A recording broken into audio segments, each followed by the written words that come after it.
That means that when a marriage breaks, when it is abandoned, discarded, treated as expendable, it isn't only to people who are wounded. Not only souls are seriously wounded, but the image is attacked. The image is corrupted. The sign is obscured. Christ's body has been wounded, has been slashed, has been tortured, has been cut, and then Christ bleeds. Yes, the sign is obscured, and the world loses one more window through which it could have seen the love of Christ for his church. Consider a child who grows up watching his parents love each other across decades, through illness and poverty and disappointment, through arguments forgiven and wounds slowly healed, through the ordinary faithful showing up of one person for another, day after day, year after year. That child does not need a theology textbook to understand covenant love. He has seen it. It has been written into his imagination, into his very understanding of what love is and what it does and what it costs. But when that marriage is abandoned, something is erased. Not only is a family shattered, not only are two people diminished, but that child's window onto the love of Christ is cracked or darkened. The living lesson is withdrawn.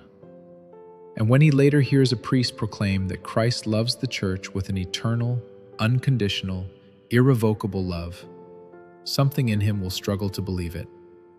Not because the doctrine is false, but because the image that was meant to carry that doctrine into his bones was broken before it could do its work. This is why the dissolution of a valid marriage is never merely a private tragedy. Every marriage is a public sign, placed in the world by God to make the invisible love of Christ visible and credible. When that sign is taken down, the world becomes a little darker, and the gospel becomes a little harder to see.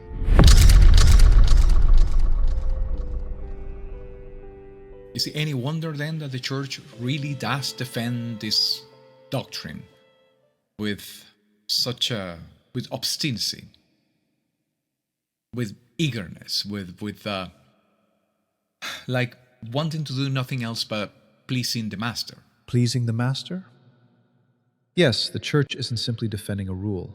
She is defending a revelation. Now let us be precise here, because confusion causes enormous pastoral damage. The Catechism of the Catholic Church, in paragraph 1640, let us see what it reads. Thus the marriage bond has been established by God himself in such a way that a marriage concluded and consummated between baptized persons can never be dissolved. This bond, which results from the free human act of the spouses and their consummation of the marriage, is a reality, henceforth irrevocable, and gives rise to a covenant guaranteed by God's fidelity. The Church does not have the power to contravene this disposition of divine wisdom. Note the precision here. A marriage that is concluded, a marriage that happened, validly consummated. The Church doesn't claim that every ceremony that takes place in a church produces a valid marriage. Oh, no. That's not what the Church claims. She claims that valid marriages are indissoluble. I'm going to say it again.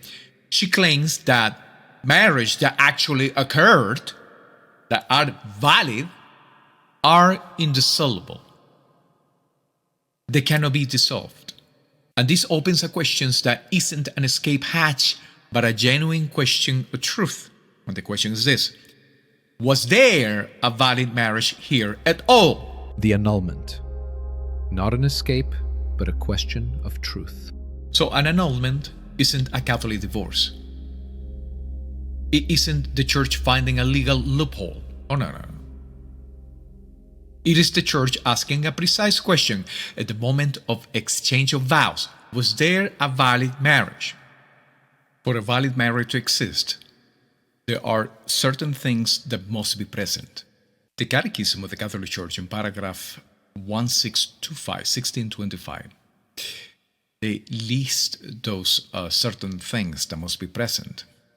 The spouses must be free from any constraint, free from any impediment. They must give their consent freely and fully. They must intend what the Church intends: a permanent, faithful, fruitful union, open to children, open to life. Notice that every one of these conditions presupposes something. It presupposes that the man and the woman actually know what they are consenting to.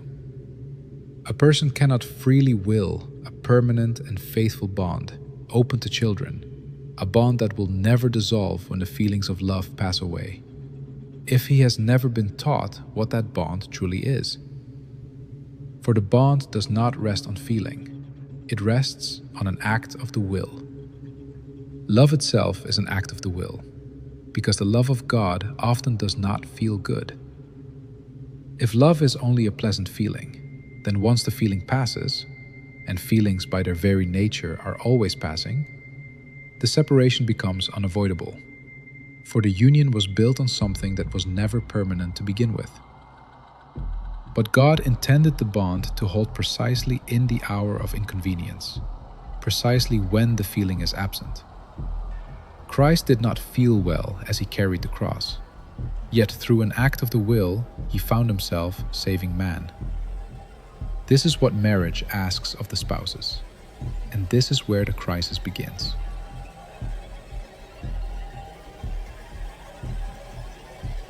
Consider what happens in a world where children grow up without any real catechesis, where no one has ever explained to them what marriage actually is. A world where they stand at an altar at 22 years old, 25 years old, 26 years old, 30 years old, and they are intending something very different from what Christ intends. That's when the Catechism in paragraph 1629 states, let us read. The Church, after an examination of the situation by the competent ecclesiastical tribunal, can declare the nullity of a marriage, that is, that the marriage never existed. So see, the declaration of nullity is an act of truth. It is the Church, it is Christ, the Church saying, we have examined, I have examined this, and we can't find the marriage.